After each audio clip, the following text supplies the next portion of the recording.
প্রভু কথামৃতা তপ্ত জীবনা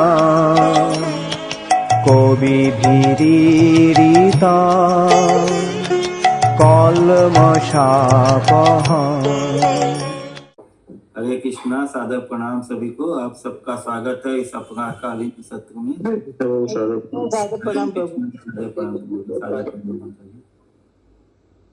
हरे कृष्णा प्रभु जी, सादर प्रणाम। हरे कृष्णा, सादर प्रणाम। हम लोग श्री गोपाल चंपू के उत्तर शंपू के तीसरे अध्याय में हैं। अक्रूर जी भगवान को ले जाने के लिए नंद महाराज के घर पे आ चुके हैं और उनको कह रहे हैं कि शुभ मुहूर्त जो है उसमें विलंब ना करें और इसी मुहूर्त में जो है रवाना हो जाएं। तो भगवान अभी नंद महाराज इत्यादि सबसे मिलकर, और उनके साथ कौन कौन जाने वाला है वो पिछले सत्र में आया था कि सारे जो ग्वाल बाल जो हैं, जो सखाबिंद है, उनमें से कुछ लोग जा रहे हैं। नंद महाराज और उनके बड़े भाई उपनंद जी वो जा रहे हैं। नहीं, नंद महाराज और उनके दोनों छोटे भाई जो भगवान के जो चाचा हैं वो लोग जा रहे हैं मथुरा के लिए। तो इस तरह से सब कोई तैयार हैं, लेकिन तभी गोपियां जो है वो आ जाती है वहां पे अक्रूर के रथ के पास में। आगे की कथा आज हम लोग श्लोक संख्या 24 से करेंगे। तो देखो, अक्रूर के नाम से उपलक्षित विधाता की मुग्धता एवं निर्दयता को, इस ब्रज में श्री कृष्ण हरण रूप क्रूरता को। हरे कृष्ण प्रभु जी, थोड़ा सा स्क्रीन शेयर कर दीजिए ना। हाँ, ये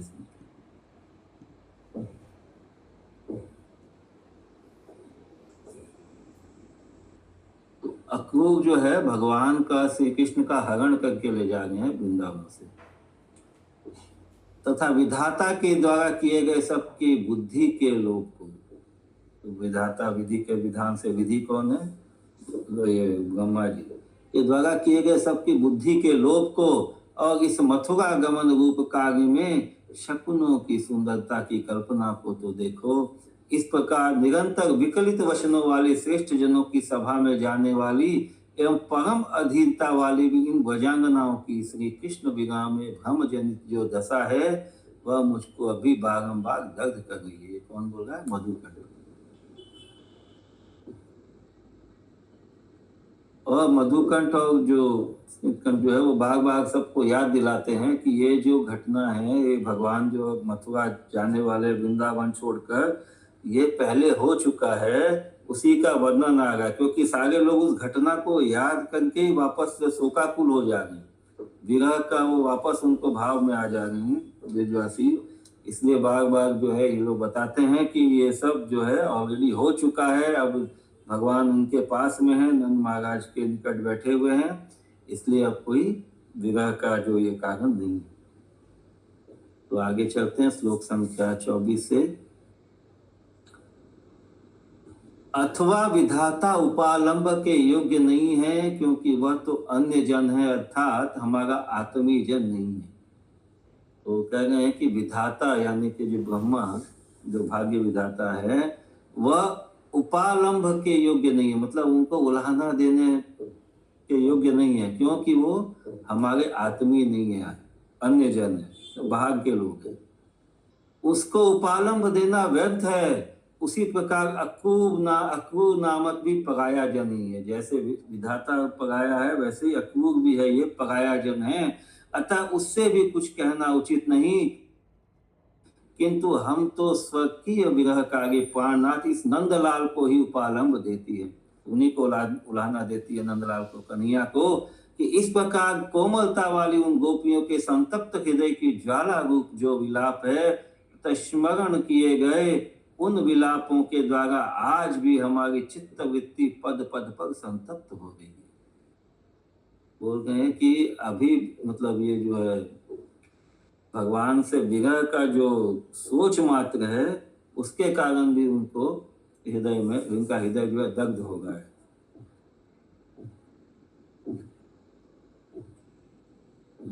गोपालभ्यो विधाता स तु भवति परस्तद्वद्दकु अक्रूरनाम किन्तवेश प्राणनाथ सविरह कृद उपालभ्यते नन्दपुत्र एवं तासां मृदूनामपि धृतहृदयज्वालारूपैर्विलापे अद्यपि स्मर्यमाणे प्रतिपदमपि न स्तप्यते चित्तवृत्ति। तो अतः स्मरण किए गए उन लापों के द्वारा आज भी हमारी चित्तवृत्ति पद पद पर संतप्त हो गई है। और इन श्री कृष्ण प्रेयसी गोपियों ने मथुरा वासिनी स्त्रियों के भावी श्री कृष्ण दर्शन के विषय में जिस भाग्य की प्रशंसा की थी, इसके पहले भी आया था कि वो जो वृंदावन की गोपियां थी वो सोच रही थी कि मथुरा में जो है वहां पे भी और सुंदर माधुर्य भाव वाली जो है स्त्रियां हैं, मथुरा में जो रानियां हैं वो भगवान को मोह लेंगी। तो उसी उनके भाग्य के विषय में मतलब ईर्ष्या कर गई थी। तो हाय उसी भाग्य की अपेक्षा उन्होंने मथुरा में अपने जाने की इच्छा भी की थी। मैं ऐसी आशंका करता हूँ क्योंकि मथुरा जाने में श्री कृष्ण दर्शन संभव है और एकांत में स्वयं भी अपने अंग के देखने पर यह शरीर श्री कृष्ण के संग के बिना व्यर्थ ही चला जाएगा, अतः वहां पर जाना ही श्रेष्ठ है। इस प्रकार के विचार से लज्जा के विस्तार को सेवन करने वाली कोमलांगी ब्रजांगनाओं की उस इच्छा को बारंबार स्मरण कर मैं तो भागी संतप्त हो गया। तो ये जो मधुकंठ जो है ये उनके भावों को व्यक्त करने ब्रजनागियों की। और श्री कृष्ण के मथुरा गमन के विषय में अत्यंत विश्वास न करने वाली इन गोपियों के मस्तक पर श्री कृष्ण के रथ में चढ़ने का जो कोलाहल है वह वज्रों के पतन के समान जो हुआ। इसी कारण इस प्रकार की विरह व्यथित गोपियों ने ब्रजराज के सभासदों की भी जो उच्च स्वर से निंदा की थी। हाय यह दुख की विशालता आज भी मेरे मन को विकल कर गई। उस समय जो हुआ था उस दुख को जो है अभी भी ये लोग महसूस कर रहे हैं। लोक संख्या 25। अभिभाग्यं वधूनां मधुनगर भुवां यनुत्तमं भावि कृष्ण प्रेक्षायां हन्त तस्मात् गतिरपि च निजा तत्र चेशीति शङ्के इच्छां चाशां मृदूनां स्वयमपि रहसि प्रेक्ष्यमाणे निजाङ्गे लज्जा विस्तार भाजामसक्तिदा तां चिन्तयित्वा दुनोमि तासां नाति प्रतीतं मधुपुरगमने श्रीहरे कुर्वतीनां वज्राणां पाततुल्य शिरसि यद्भवत्तद्रथारोह जल्प तस्मान्निन्दाकिता यद् व्रजपति सदा सामप्यमुद्भिद्यगुच्छे दुःख प्राचुर्यमे तन्मं विकलयति स्वान्तम् अद्यापि हन्त। और अभी प्राण प्रागी सखियों तुम सब इस राजमार्ग में चली आओ, क्योंकि करोड़ों की संख्या वाली हम सब गोपियां निकटवर्तिनी होकर प्राणनाथ को लौटा कर ले आवे। ऐसा करने पर भी हमारे ससुर आदि गुरुजन हमारा क्या अनर्थ करेंगे, क्योंकि हम तो श्री कृष्ण के निमित्त कुल की कान मर्यादा को पहले ही त्याग चुकी हैं। इस प्रकार कोमल चरित वाली होकर भी अत्यंत तीव्र भाव वाली अतः श्री कृष्ण की ओर दौड़ती हुई प्रेममयी गोपियों को अन्य ससुर आदि जनों ने जो श्री कृष्ण के निकट से दूर हटा दिया, वह दूर हटाना इस समय भी प्रबलता पूर्वक मेरे प्राणों पर आघात कर रहा है। आयात प्राण सख्यो वयम इह निकटा कोटय प्राणनाथं प्रत्यावृत्तं वितन्म किमिव गुरुजना न करिष्यन्ति नाम इत्थं तास्तं द्रवन्ति मुद्रुचरितवत्तिरप्यलं तीव्रभावा क्षिप्ताश्च कुर्यदन्ये तदिहं मम बलात् प्राणघातम करोति। अहो, जो रास गोष्ठी श्री कृष्ण के नए नए मिलन से जो उल्लास उसके द्वारा निरंतर होने वाले विलास से युक्त थी, एवं श्री कृष्ण की लीला रूप कल्पलता के समुदाय के जन्मों की अंकुर रूप शोभा से युक्त थी, हाय वह रास गोष्ठी आज कहाँ चली गई। धिक्कार है कि जो गोप सभा अक्रूर नामक धुंत राज से दीक्षित हुई थी, यानी शिक्षित हुई थी। कौन सी गोप सभा? महाराज नंद महाराज के साथ, क्योंकि उन लोगों ने अनुमति दे दिया था अक्रूर को वृंदावन ले जाने के लिए। तो वह गोप सभा श्री कृष्ण के सभी विहारों का विनाश करने वाली किस कारण बन गई? इस प्रकार विलाप करने वाली गोपियां मुझको आज भी दग्ध कर देगी। ये सब श्लोकों में गोपियों का विरह वेदना है, विलाप है।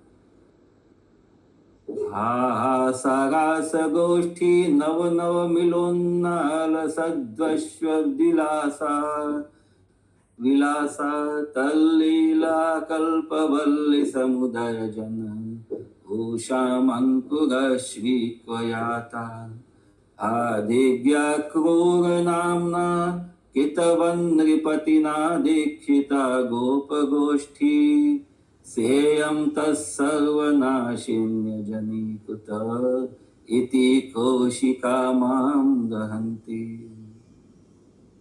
तो अभी भी ये जो है उनको दग्ध करेगी। और मनोहर रास आदि लीला श्रेणी भी भले ही दूर रहे, हाय विलासी जो श्री कृष्ण चंद्र सखा मंडल के सहित बड़े भाई बलदेव जी के सहित सायंकाल एवं प्रातः काल गोगण के साथ विचरण करते हुए भी अपनी कटाक्ष की शोभा के विलास की शिक्षा के द्वारा हम सबको भली प्रकार पुष्ट करते थे, उनको भी ये सब गोप एक साथ शीघ्र ही कहाँ ले जा रहे हैं। इस प्रकार की विलापमयी वाणी वाली गोपियां मुझको उनकी दशा याद आ जाने के कारण आज भी व्यथित कर रही है। आस्तां रासादिलीलावलिरपि ललिताः दिनान्ते निशान्ते अप्यञ्चन गोभिर्विलासी सहसखी निचय सा अग्रज कृष्णचन्द्र अश्मानेत्रान्तलक्ष्मी विलसित कलया पुष्टवान् सुष्ठुयस्तम् गोपास्तूर्णं नयन्ति क्व सममिति गिरो गोपिका माम तुदन्ति। अतः इस प्रकार की स्थिति में श्री राधिका यद्यपि मूर्छित हो गई थी, तो भी प्रिय श्री कृष्ण उनके चित्त के भीतर चारों ओर उस प्रकार स्फूर्ति पा गए थे कि जिस प्रकार रथ में बैठा हुआ व्यक्ति चारों ओर भ्रमण करता है, और अपने क्षोभ से भयभीत होते हुए श्री कृष्ण ने श्री राधिका की ओर से यद्यपि अपने दृष्टि का आकर्षण कर लिया था, अर्थात राधिका की ओर से दृष्टि हटा ली थी, तो भी यह राधिका श्री कृष्ण की दृष्टि में चारों ओर से व्याप्त हो गई, अर्थात समा गई। तदेवं स्थिते राधा यद्यपि मूर्छिता समभवतस्यास्तथापि प्रिय चिन्तान्तस्फुरति स्म तद्वत् अभीतो यद्वक्षताङ्गस्कत सोऽयं यद्यपि दृष्टकृष्टिमकरोदस्या सकाशन्निज शोभाद्विव्यदियं तथाप्य अनुदिशं हा तदृशी व्यानशे। और उस सभा में सब गोपियों ने हे गोविंद, हे दामोदर, हे माधव यूं पुकार पुकार कर जो रुदन किया था, उस रुदन का स्मरण करने पर आज भी मेरा यह मन खेद को प्राप्त होता हुआ प्राण धारण करना नहीं चाहता। इस प्रसंग में ग्रंथकार का सबसे बड़ा रचना कौशल यह है कि मथुरा गमन के समय गोपियों के द्वारा किए गए विलाप को भी कथावाचक के द्वारा ही करवा दिया। तो ये ग्रंथ में जो है गोपियों का जो विलाप था वो अभी कौन कर रहा है? कथावाचक नीलकंठ और मधुकंठ। ये श्लोक पढ़िए अच्युतानंद प्रभु। तस्याम सभायाम, म्यूट है आप। कितना नंबर है? 31 नंबर फर्स्ट श्लोक है ऊपर में। तस्याम तस्यां सभायां रुरुदुर्यदेता गोविंद दामोदर माधवेति तत्र स्मृतेऽपि मनो ममेदं खेदं भजत प्राणभूति नभष्टि। हाय खेद तो इस बात का है कि इस प्रकार रोती हुई सुदती सुंदर दांतों वाली उन गोपियों के भी मर्म को व्यथित करने वाला अतः क्रूर कठोर चित्त वाला वह रथी अक्रूर जहाँ पर यमुना प्रवाह है उसी दूरवर्ती स्थान पर श्री हरि को हर कर ले गया। बोलिए। एवं बतसो दवतीनां रुदतीनां प्रकुतं सरथि अक्रूरकुरमना दूरं हरिं महेत् सूरजापुरमग्न सूरजापुरमना दूरम हरिमहत सूरजापुरम। सूरजा मतलब यमुना, सूरज की पुत्री है ना यमुना। सूरजापुरम यमुना के किनारे। प्रश्न, उस समय गोपियों के प्राण धारण का क्या अवलंबन था? उत्तर, पहले कृष्ण, उसके बाद उनके मुख्य गोपों का समूह, उसके पश्चात उनका अनुगत रथ, अनंतर रथ की पताका, उसके बाद उस रथ से उठा हुआ धूली समूह।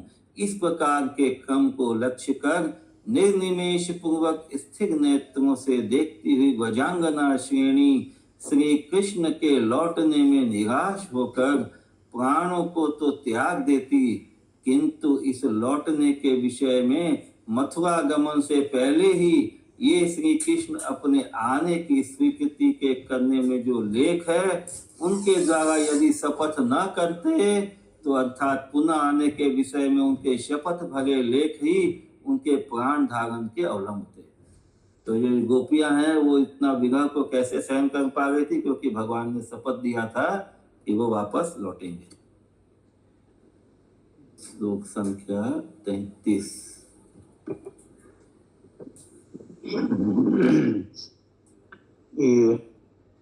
कृष्णस्तन्मुखमुख्यवर्गस्तद्मुखं कृष्णस्तन्मुख्यवर्गस्तदनुगत रथस्तत्पताकात्तुद्ध्रेद धूलीनां पालिरिक्तं कमनं निमित्स प्रोजितं वीक्षमाणा प्रत्यावितो निराशा व्रजयुववितिनि प्रारम्भश्च प्रदेश प्राकचिन्नात्मा गति स्वीकृति कृतिलिपिपि सत्यमत्र व्यभाष्यत।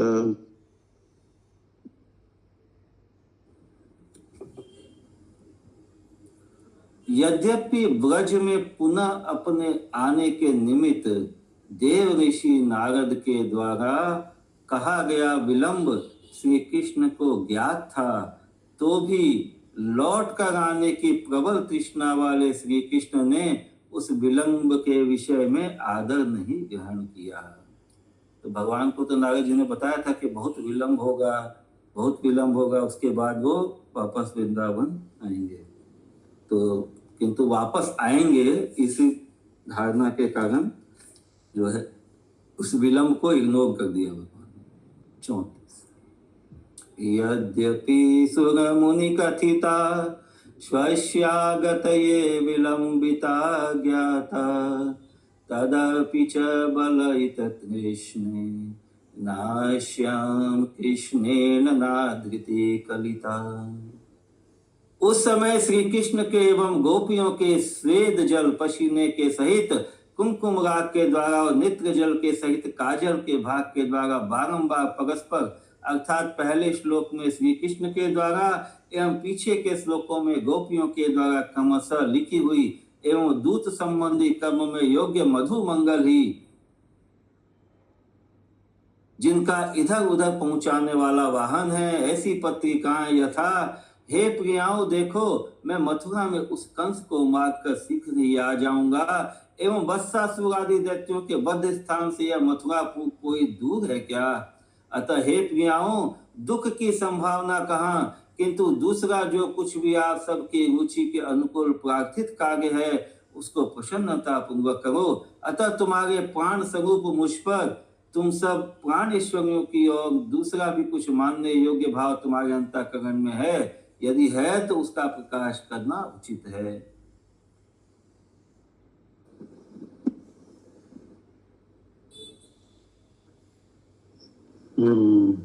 आयास्य तत्र न नहीं, आयास्यम समासु हत्वा तम श्रीमधुपुरं कंसप्यस्ति दूरं वत्साध्यात जात धाम्नं पुरमपि किमस्तत प्रिया पुत्र दुःखम्। वत्साध्यात घात धाम न पुरमपि, तो जो वहां पे वत्सासुर आदि का वध किया तो वहां से ज्यादा दूर नहीं है क्या? मधुपुरम, मथुरा। किंत पढ़िए, किन्तर्वन्यत प्रथितं यद्भवदभिरुचित अभिरुचितं तद्यत प्रसत्या प्राणे प्राणेश्वरीभिर्नयि किमपि परम हन्त मंत व्यसन्तः। बस। गोपियों की पत्रिका। हे प्रियतम देखो, ये तुम तो आज मथुरा में जाकर कंस को मारकर उसके राजत्व को स्वीकार करने के लिए सूती पा गए हो, अतः ब्रज के लिए तुम्हारा आगमन किस प्रकार हो सकेगा? अतः इस विषय में हमारी यही प्रार्थना है कि उस सर्वाभीष्ट प्रद अनेक प्रकार से विराजमान तीर्थ में आप हमारे स्मृति को लक्ष्य कर, अर्थात हमारी याद कर करके हमारे लिए जल की 3 अंजलि दान कर देना, जिससे आपका मिलन रूप हमारा अभिष्ट भी सिद्ध हो जाएगा। यह भावार्थ है। 36 नंबर। गच्छन्नेश तमद्य स्पृशिदयित वो कंस घातं विधाम विधाय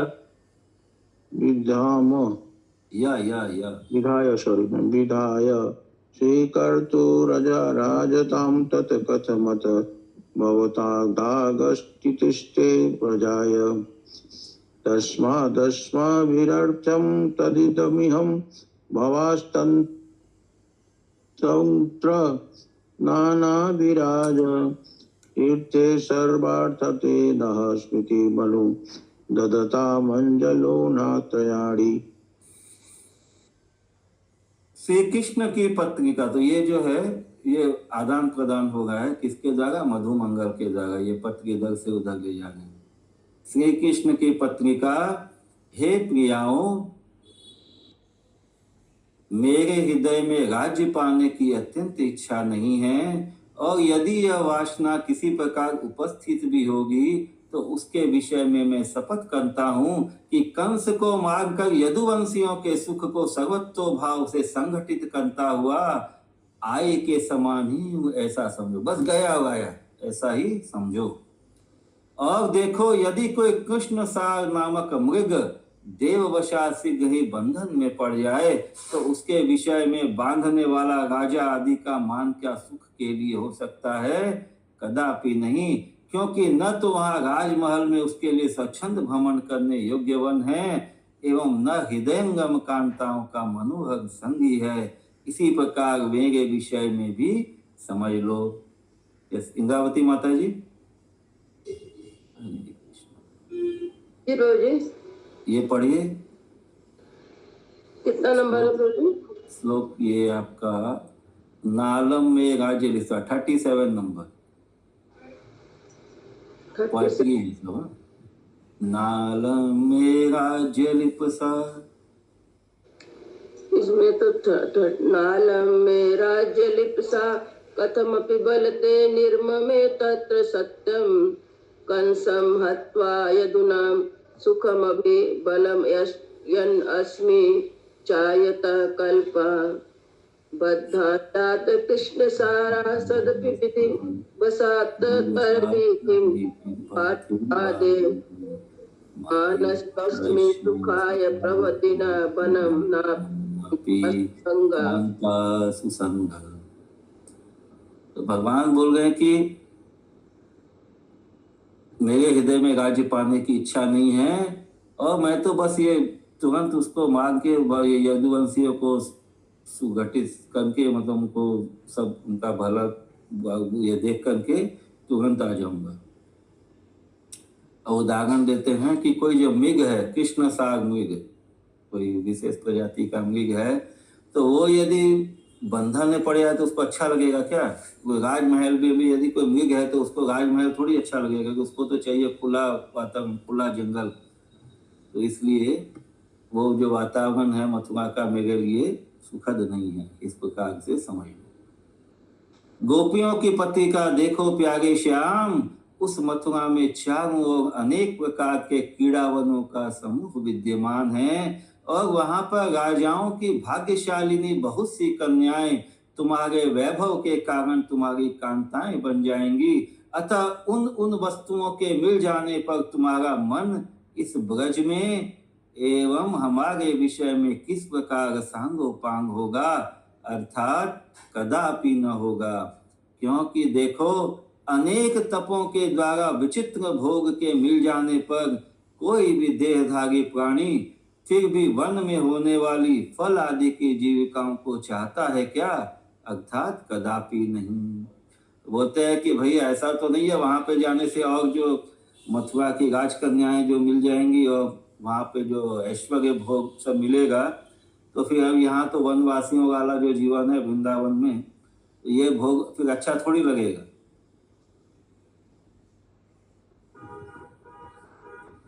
उलाहना दे रही है गोपियां। वृंदम कीड़ावनानां बहुविधम् अभितो अप्यस्ति तत्राथ राज्ञां कन्याभययोऽपि कान्तास्तव विभववशादद्भुद्विषयन्ति धन्या। तत्तलाभे मनस्ते कथमिह भवितास्माशु किं तपोभिर्लब्धे भोगे विचित्रे पुनरपि तनुमानैहते वन्यवृत्ति। तो फिर वन्यवृत्ति जो ये जंगल, ये वृंदावन का जंगल थोड़ी ना अच्छा लगेगा।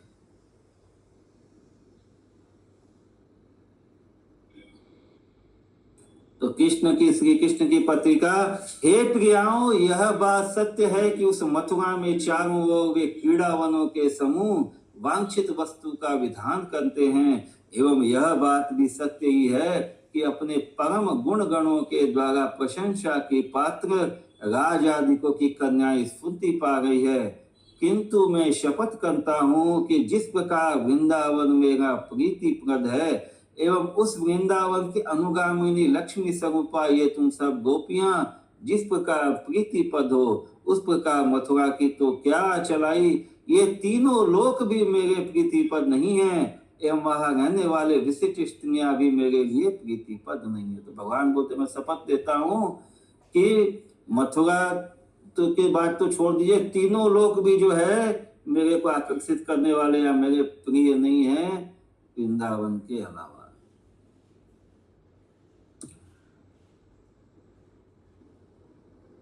39 नंबर पढ़िए प्रभु जी।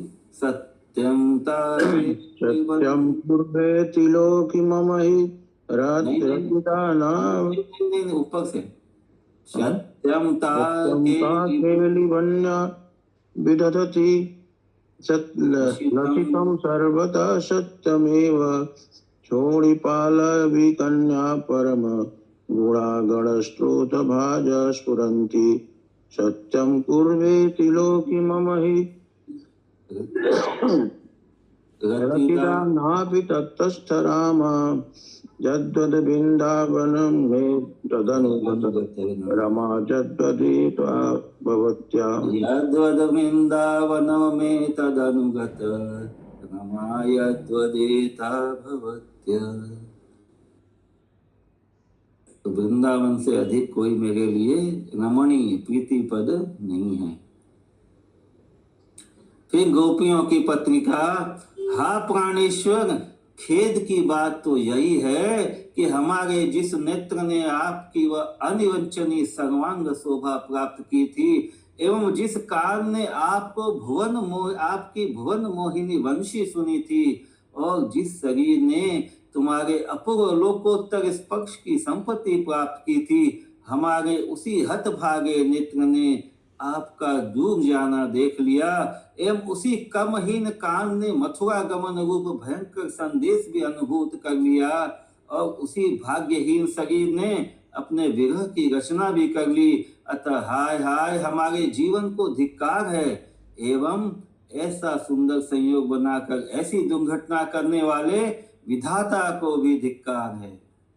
पहले इतना सुंदर संयोग बनाया, इतना मधुर पंछी का स्वर सुनाया, इतना मधुर लीलाओं का संग मिला, लेकिन अब ये जो विरह का जो ये हो गया है इसके लिए विधाता को भी धिक्कार है।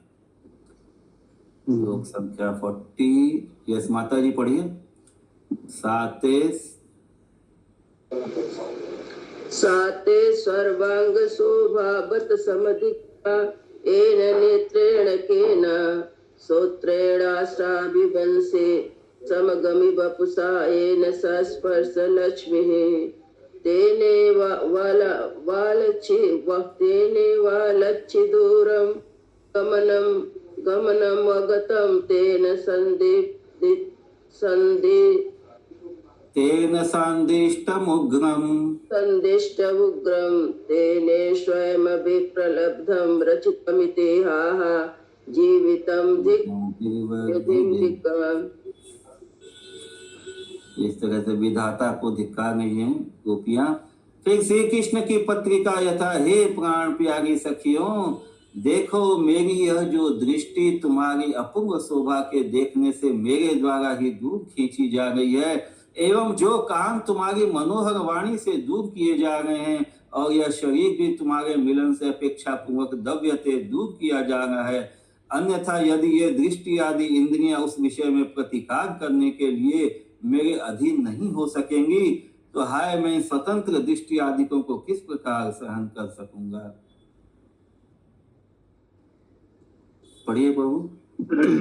येयं दृष्टिर्भया जद्वष्टस्ति परिकल्पनात् कृष्यते या श्रुतिवर्ग दूरस्थारच्यते दातनुरपि मिलनाद्रिव्यते तद्व्यपेक्षम् यद्योतास्तत्र तत्र प्रतिकृति कृपये न ध्यहीनास्मस्यु सुष्टहिता शरीर्भिर्न कथमहमः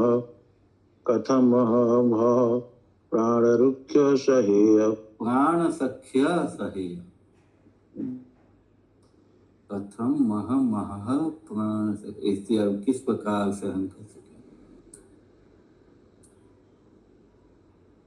हरे कृष्ण प्रभु जी, पत्रिका क्यों दिया हुआ है? गोपी की पत्रिका, ये मतलब ये मैसेज, पत्रिका मतलब मैसेज इधर से उधर जा रहा है। गोपियां एक मैसेज दे रही है, आदान प्रदान हो रहा है। तो मैसेज एक्चुअली जैसे लेटर, पर्टिकुलरली ऐसा लेटर बन के नहीं जा रहा है। मैं पत्रिका मतलब ये आवेदन, गोपियां एक कुछ बोल रही है वापस कृष्ण भगवान को ये देना। तो ये जो किसके थ्रू है, मधुमंगल के थ्रू ये इधर से उधर संवाद वाहक। फिर गोपियों की पत्रिका। हमारी जिस इस वर्तमान, हरे कृष्णा दमन नाम, हमारी जिस इस वर्तमान दशा में भाग्य के फेर से अक्रूर भी वेग पूर्वक क्रूर भाव को प्राप्त हो गया एवं विधाता भी वेग पूर्वक अशुभ विधान को प्राप्त हो गया तथा मित्रजन भी वेग पूर्वक सर्वत्व भाव से शत्रुओं की चर्या को प्राप्त हो गया है, उस विषय में दूसरे की तो बात ही क्या है। इस विषय में तो हमारा जीवन भी निश्चय ही अजीवन की स्थिति को प्राप्त हो जाएगा। अब तो हे स्वामिन, इस प्रकार इस विषय में असाध्य व्याधि के समान, काल के समान तुम्हारे विलंब में उसका प्रतिकार भी उत्पन्न न हो सकेगा। अक्रूर भावं विधिनय शुभ विधिं मित्रं मामित्रचर्यां यस्यामस्यां दशायां सर्वभसम् अगतमत्रं कान्यस्य वार्ता अशमज्जीवोऽप्यजीवस्थितिमिह नियतं प्राप्नुयादेवमत्र स्वामिन्न व्याधिवत्तत्प्रतिविधि रुदियात् कालकल्पे विलंबे। फिर श्री कृष्ण की पत्रिका। हे प्रियतमा गोपियों, तुम निश्चय मानो मैं शीघ्र ही लौट कर आ जाऊंगा। मेरे मन में कोई दूसरी बात नहीं है। यदि देव योग से कोई बात हो भी गई तो भी तुम सबको कदापि दीन दुखी नहीं छोड़ूंगा। और इस विरह की अवस्था में बीच बीच में जो जो मेरी प्राप्ति बारंबार तुमको होगी उसको तुम सब स्वप्न रूप ही है ऐसी आशंका नहीं करना।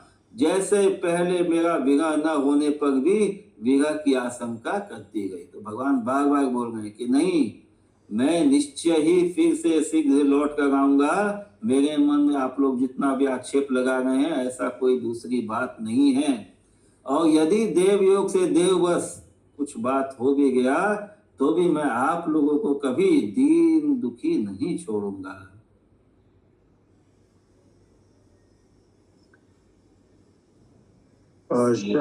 आयास्मामेव शीघ्रं न खलु मम मनस्यान्या वार्तास्ति काचित् क्वचिद्वा वैवतः साधकेन भवतिर्जातु दीनस्तजानि या मध्ये मदाप्ति मुहुरिह भविता तां पुनः स्वप्नरूप मां संकल्पं यथा प्रगसति च विरहे शंकमाना बहुव। तो बोला आप लोग शंका मत कीजिए। और क्या बोलते हैं कि विरह न होने पर विरह की आशंका मत करिए। विरह नहीं हो रहा है उसके आप विरह की आशंका मत कीजिए। जैसे पहले भी आया था के भाव में कि भगवान सामने तो भी उन लोग को लग रहा है कि भगवान नहीं है, बहुत दूर। श्री कृष्ण के साथ अन्य गोपियों का तो केवल इतना ही संदेश पत्र आदि के द्वारा हुआ, किंतु श्री राधिका की मूकता गुंगापन के अन्मुख शील स्वभाव से युक्त जो संदेश श्री कृष्ण के साथ निर्मित हुआ वह तो अमित ही था। ये भावों का आदान प्रदान हुआ है राधिका जी का कृष्ण का। 44 नंबर पढ़िए माता जी।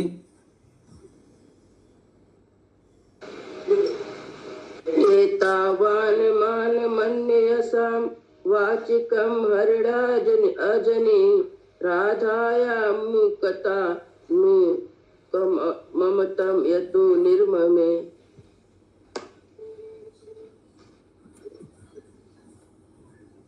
तदंतर आत्मीय जन समुदाय के द्वारा बलपूर्वक घर में पहुंचाई गई गोप बालाएं श्री कृष्ण के द्वारा शपथ पूर्वक अंगीकार किए गए आगमन को श्री कृष्ण की पुरानी सैकड़ों रीति व्यवहारों के द्वारा निश्चित करती हुई बारंबार श्री कृष्ण के अंगकृत आगमन को ही गाती रही।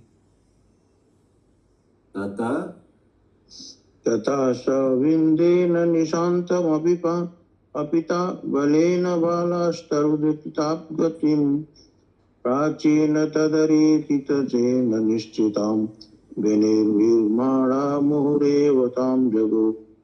निर्माणा मुहुरेव तां जगो। तो बारंबार श्री कृष्ण के अंगकृत आगमन को ही गाती रही।